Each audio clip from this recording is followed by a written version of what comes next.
Welcome to Mass Effect Andromeda and its multiplayer Horde mode on Xbox One S. So in this video I intend to go through a complete gameplay of one map and its 7 levels, including the extraction, and also give you a little bit of information about Mass Effect 3 and compare it to this new Horde mode being included in Mass Effect Andromeda. So we're currently on a map called FIREBASE Magma, which is a new map we've not seen before. And we're fighting an enemy race called the Remnant, which is basically a robotic race. Some pretty tough enemies here. And I'm playing the Asari Adept. Now currently my Asari Adept is around level 3, I think. And I'm using a pistol which is kind of like a Glock, automatic pistol, fires lots of bullets, called a Charger, which is one of the original guns from Mass Effect 3, and I'm also using this Asari shotgun. I can't remember the exact name of it now, apologies for that, but that's also a gun that's carried across from the original Mass Effect 3 Horde mode. Now Mass Effect 3 Horde mode was something that I played extensively. It was something I got very addicted to for a long time, a good year, 2 years I was playing this game, and I was even in the top, I think it was in the top 800 at one time in the world, because I just played it so much and liked it so much. Now the original Mass Effect 3 Horde mode had 4 levels of hardness, one of which was introduced quite a while after the game was released, I believe. They introduced Platinum later on because there was a requirement for a harder mode for some of the other, hardcore players out there. And in this case, in Mass Effect Andromeda, we start out with 3 hardnesses, so Bronze, which is what I'm playing here, Silver and Gold. Now, obviously the higher level you complete, the better XP you're going to get for your characters leveling up, and also the better money you're going to get in order to be able to spend on supply crates and stuff, which I'll go into a little bit later. Now, in terms of leveling up your character, I'm using an Asari Adept, and character classes do differ quite drastically. You tend to have characters that are biotic based, so they have special powers, things like throwing enemy, burning them to death and stuff like that. Or you have very generic combat-based characters which are based around, kind of the damage they can increase through their guns, the armor they can increase to protect themselves during battle, the number of grenades they can throw, that kind of stuff. This Asari Adept I'm using is a biotic-based character, so it does have some of those special powers. I've got something called a throw, which obviously allows me to pick up objects or enemies and throw them around the map and do various damage. That's pretty cool and also pretty funny sometimes. In addition, I've got something called Annihilation that damages enemy over time, and I also have a Lance, which is basically an Omni-tool stabbing device, which, again, as you power it up, will get more and more damaging, and I think also increase in length as well. The other 2 abilities that you have, or areas that you can upgrade, are, in this case my character has offensive biotics, which means I can increase the power, the range, the damage effect that my biotic powers have on enemies, which again is a pretty cool thing. And also the other feature is my barrier.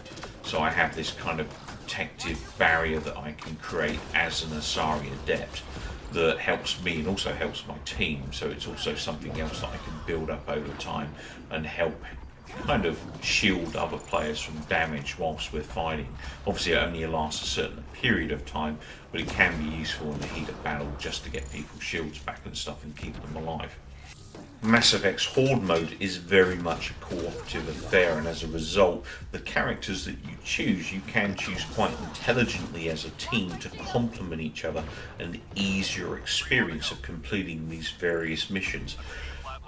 For instance, my character, as I said, has shield-based capabilities, so it will actually replenish shields of anyone around me when they're in a certain area of my character. So if as long as they're around my character, within a certain diameter, over time I can increase the power and ability of that particular replenishment, but also increase its range so people can afford to stand further away from me during battle, but also receive the benefits of shield replenishment. There are also characters that have focused on things like ammo replenishment, health replenishment, that kind of stuff. So you can play it smart and choose a group of characters that are going to help you as a team progress through each of the levels and make your lives just that little bit easier against the enemy that you're fighting in the Horde. Now, on the bottom of the screen here, I'll go through the HUD. So basically left from right, you can see the options on the left that are accessed via D-pad. So there are things like access to consumables. You've got a rocket launcher on there, which comes in handy when you're in real tight spots or you're trying to escape and extract the planet, and you've got some very large enemies on you that you're just not going to kill in time before they get to you. So that is a very devastating weapon, the Cobra RPG, and you can access that via the up D-pad button. Now, on the right side, you've got ammo replenishment. On the left side, I can't remember if that's shield or medic abilities. And then finally, the bottom arrow on the D-pad is your revive option. So basically, you can go into a down state if your health drops and you have no shield. You will hit the floor pretty quickly, and you'll need one of your cooperative partners to pick you up. Now, in the event that they're tied up in a firefight, or unfortunately, quite rare to be honest on Mass Effect. I found this quite a good game for cooperative play, but occasionally you might get the odd team. If you're playing randoms online that don't pick you up, you can bring yourself back to life by pressing that down button on the D-pad. That will revive you. Now, these are consumables, and they're things that you can replenish by picking up more from supply crates that you purchase. Some of the lowest priced supply crates are based around consumables specifically. They don't tend to give too many away from what I'm seeing. Oh, that thing's grabbed hold of me, get out of it. They don't seem to give too many of these things away based on my experience so far. You can buy them with real world money, but obviously getting them in crates is how I'm going to be doing it. I'm not going to be spending any money on this. I'm going to earn everything I do in Mass Effect Andromeda multiplayer. That's the way I like to play it. But if you're the kind of person that doesn't have huge amounts of time to get into the game and you just want to get ahead, there are some money-based features or pay-as-you-play type features that will allow you to buy supply crates with real-world money. And the thing I really like about Mass Effect is there is nothing in multiplayer that restricts you because you're not spending money.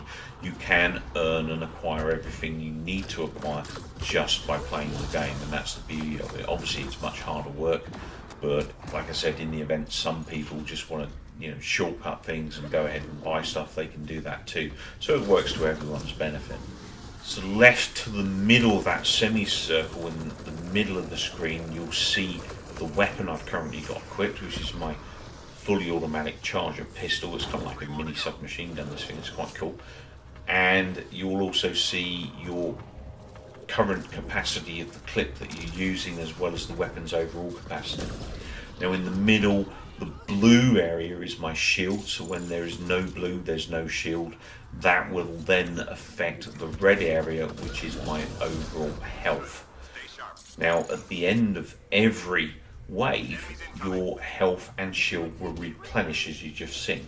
So you start every wave with new health and new shield. So the key is, make sure that when your shield drops, you get the cover so that you don't actually take damage to your health. Otherwise, every time your shield drops, if you have no health, you're just going to hit the floor every time, and you're just going to be a bit of an inconvenience to your cooperative partners. And finally, to the right side of the screen, those are my powers. So you basically have a power you can set off with the LB, a power you can set off with LB-RB, and a power you can set off with just RB. So quite a simplistic control system, quite easy to get used to be honest. One of the newest things in Mass Effect that we didn't have in Mass Effect 3, that we do have in Andromeda, is the ability to jetpack around the level. So jumps now are based around these jetpack ability that we have on the back of the character, and to be honest, it's actually very useful for getting you out of trouble, but also it's very important in Mass Effect Andromeda because the areas are multi-leveled. You can jump up into higher places and kind of get sniper spots to take out enemies if you like using your sniper rifles, or even just to get yourself out of trouble every now and then. I'm in big trouble here. I need to get out of here. If you press B next to cover like this, you kind of do a roll over the cover, and then that can get you out of trouble and get your shield back, as I was trying to do there. So character customization wise, There, in terms of multiplayer, your face and everything is preset, so it's not something you can mess around with. The things you can mess around with in terms of your character's look are obviously your choice of character. You can change up to 3 colour tints on the characters. You see here I've got kind of this red-white deal going on. You can also change your pattern, and I think also the colour of the pattern as well, so you can kind of change the look of your character to some degree. I just got totally wasted there as I jumped in the air to try and escape dying. I kind of got flown up in the air. You see the revive bar there as my colleague was picking me up, saving my skin. These things are absolutely brutal. I'll just take that thing down before I move on. And we just lost one of the other guys here. Why to pick people up off the floor to revive them. I actually did a slam then as I came in. That's quite a nice feature as well with the jetpack. When you're in the air, pressing your melee button, which is now the Y button, will actually cause you to do a powerful slam onto the ground, which can kind of stun enemies and also do damage at the same time, or even if their health is at such a low state, you can kill them. So it's quite a cool feature. I like the jetpack. Normally in certain games I'm not so keen on jetpacks, as a lot of people kind of fed up with COD and jetpacks and stuff, but to be honest, in Mass Effect it fits. It's a sci-fi shooter, it makes every sense to have a jetpack, and to be honest it is of great benefit and it is of use and it does have functionality, and there is a good reason for it. So we're getting quite late into the levels here, about halfway through at this point, before we hit our extraction and get our major goodies. Now, going back to what I was talking about earlier, you do have these things called supply crates. Oh, that thing's asking me again. Just get rid of this quick. Thank you. And the supply crates are something that you initially get a handful of supply crates when you first open up Mass Effect Andromeda's multiplayer. Now, if you've played a lot of Mass Effect like me, you'll also get some kind of courtesy supply drops based on your, the fact that you've played the previous games, which is cool. So it's a nice little surprise that you will get some of those when you go in. I think I had about 5 packs to open when I started playing for the first time. Just picked my colleague up here, he got a pretty big hit then. Now there are quite a few different flavours of supply crate that obviously, depending on cost, the more money you spend, the better gear you're going to get, as usual. So Platinum is the most expensive crate type at this point. You'll get a mixture of consumables plus weapons, plus weapon attachments, characters and stuff from those crates. Now, the thing that's changed in Mass Effect Andromeda versus Mass Effect 3 that I've noticed thus far is that your characters also have level cards now. So for instance, if you get the same character twice, you'll actually get a level 2 character and then a level 3, level 4 and so on. Now, I'm not sure how high the levels go on the cards that you can pick up from the supply crates. In the old days, your character could level up to level 20, but you didn't have the card leveling of the character, so I'm not sure if it's going to be a level 10 or a level 20 on the card, and vice versa for the weapons. The weapon that you pick up typically would level up to level 10 at maximum in Mass Effect 3. Who knows, maybe it goes higher in this game, I'm not sure. But it's only once you get to kind of level 10, if they keep it the same as Mass Effect 3 and you start getting the same gear, obviously that's going to get a little bit frustrating. But to be honest, the original Mass Effect didn't actually do that. It kind of knew you had that level gun and it wouldn't give you that gun again, and you would typically get a different level for one of the other weapons, or even a new weapon you didn't have before. So it was generally quite a reasonable system. It is very random, so there isn't any way to predict what a crate or supply crate is going to give you. It's all just luck of the draw, and until you start getting some decent weapons, you are going to struggle a bit in the game as a starter.